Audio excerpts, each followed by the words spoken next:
আজকে আমরা শুনব চুরি, অনুশোচনা আর ক্ষমার এক অসাধারণ গল্প। হজরত জুনায়েদ বাগদাদির গল্প। চলুন এই কাহিনীটার গভীরে যাওয়া যাক। ভাবুন তো, কনকনে এক শীতের রাত, এক চোর ঢুকে পড়েছে এক সাধুর সাদামাটা বাড়িতে। এই সাধারণ দৃশ্যপটেই কিন্তু শুরু হতে চলেছে এক অসাধারণ ঘটনা। তো গল্পের এই প্রথম ভাগে আমরা দেখব চোরটার চেষ্টা আর তার হতাশার মুহূর্তগুলো। চোরটা তো ঘরে ঢুকেছিল অনেক আশা নিয়ে, কিন্তু কি হল? তন্ন তন্ন করে খুঁজেও কিছুই পেল না। মানে মূল্যবান কিছু তো দূরে থাক, সাধারণ কোনো জিনিসও চোখে পড়ল না। বেচারার সব আশা আস্তে আস্তে হতাশায় ডুবে যাচ্ছিল। কিন্তু চোরটা একটা জিনিস জানত না, সে আসলে একা ছিল না। ঘরেরই এক কোণায় একদম নীরবে বসে পুরো ঘটনাটা দেখছিলেন বাড়ির মালিক, প্রখ্যাত আলেম হজরত জুনায়েদ বাগদাদি। আর অদ্ভুত ব্যাপার হল, তার মনে কিন্তু চোরটার জন্য কোনো রাগ ছিল না, বরং মায়া হচ্ছিল। তো শেষমেশ যখন দেখল চুরি করার মতো কিছুই নেই, লোকটা হতাশ হয়ে ফিরে যাওয়ার জন্যেই ঘুরে দাঁড়াল। রাতের সব পরিশ্রমই বৃথা গেল। কিন্তু ঠিক যখন চোরটা বেরিয়ে যাবে ভাবছে, তখনই গল্পের মোড়টা একদম ঘুরে গেল।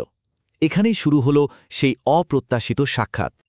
চোরটা যখন প্রায় দরজার কাছে, ঠিক তখনই পেছন থেকে একটা শান্ত কিন্তু খুব দৃঢ় গলার স্বর ভেসে এলো। শুধু একটা শব্দ, দাঁড়াও। আর এই একটা শব্দই তাকে যেন পাথরের মতো জমিয়ে দিল। আচ্ছা, সাধারণত এমন একটা পরিস্থিতিতে কি হয়? সবাই তো ভাববে এবার হয়তো চিৎকার চেঁচামেচি হবে বা হয়তো মারধর, তাই না? কিন্তু এখানে যা ঘটল তা ছিল একেবারে অন্যরকম। হজরত জুনায়েদ কাছে এলেন, কিন্তু কোনো বকাঝকা বা অভিযোগ করলেন না। বরং তিনি এমন একটা প্রশ্ন করলেন যা চোরটার স্বপ্নেও ভাবেনি। তার গলায় ছিল উদ্বেগ, কোনো অভিযোগ না। চোরটা তো অবাক। সে জানালো যে কিছুই পায়নি। উত্তরে জুনায়েদ বাগদাদি যা বললেন সেটা তো আরও অবিশ্বাস্য।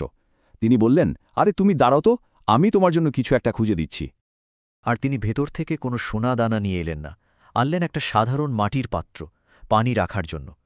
হয়তো এর কোনো দামই ছিল না, কিন্তু এর ভেতরের যে বার্তাটা ছিল সেটাই ছিল অমূল্য। আর ঠিক এখান থেকেই গল্পের মূল পর্বটা শুরু হচ্ছে। কিভাবে একটা সাধারণ মাটির পাত্র একজন মানুষের জীবনটাকেই বদলে দিল। চোরটা তো বিভ্রান্ত। সে জিজ্ঞেস করল, এটা দিয়ে আমি কি করব? উত্তরে জুনায়েদ তাকে খুব সহজ কিন্তু গভীর একটা নির্দেশ দিলেন। বললেন, আমি যা করি তুমিও ঠিক তাই করবে। এটাই ছিল তার আধ্যাত্মিক শিক্ষার প্রথম ধাপ। লোকটা তো জানালো যে সে ওযু করতে জানে না। তখন হজরত জুনায়েদ একটুও বিরক্ত না হয়ে পরম ধৈর্যের সাথে তাকে পবিত্রতা অর্জনের প্রত্যেকটা ধাপ শিখিয়ে দিলেন, একেবারে নিয়ত করা থেকে শুরু করে পা ধোয়া পর্যন্ত সবকিছু। তো অজু করা তো হল, প্রথম ধাপ শেষ। লোকটা আবার জিজ্ঞেস করল, এখন কি করব? হজরত জুনায়েদের উত্তর এবারও একই ছিল, আমি যা করি তুমিও তাই করবে। এটা ছিল পরের ধাপে যাওয়ার ইঙ্গিত। দেখা গেল লোকটা নামাজ পড়তেও জানে না। তাই জুনায়েদ বাগদাদি তাকে নিজের পাশে দাঁড় করালেন আর একেবারে শুরু থেকে শেষ পর্যন্ত নামাজের প্রত্যেকটা নিয়ম হাতে কলমে শিখিয়ে দিলেন। এই শিক্ষা পর্বটা যখন শেষ হল, তখনই এলো গল্পের সবচেয়ে আবেগঘন, সবচেয়ে গুরুত্বপূর্ণ মুহূর্তটা। নামাজ শেষে হজরত জুনায়েদ হাত তুললেন, কিন্তু নিজের জন্য দোয়া চাইলেন না, চাইলেন ওই লোকটির জন্য। তার দোয়াই ছিল কি যে গভীর আন্তরিকতা। তিনি স্রষ্টার কাছে বললেন, হে আল্লাহ, আমি তো ওকে শুধু তোমার দোয়ার পর্যন্ত এনেছি। এর বেশি কিছু করার ক্ষমতা আমার নেই। এখন তুমি ওর অন্তরটা পরিবর্তন করে দাও, ওকে পাপ থেকে বাঁচাও। জুনায়েদের মুখে এই দোয়া শোনার পর লোকটা আর নিজেকে সামলাতে পারল না। তার সারা জীবনের যত পাপ, যত ভুল, সবকিছুর অনুশোচনায় সে হাউমাউ করে কান্নায় ভেঙে পড়ল। এই কান্নাটা ছিল অনুশোচনার, ছিল অনুতাপের। আর জানেন, এই কান্নার মধ্যে দিয়েই সে এক অদ্ভুত শান্তি খুঁজে পেল। তার মনে হল স্রষ্টা তাকে সত্যি ক্ষমা করে দিয়েছেন। এই পুরো গল্পটা আসলে আমাদের ক্ষমার আসল রূপটা চিনিয়ে দেয়।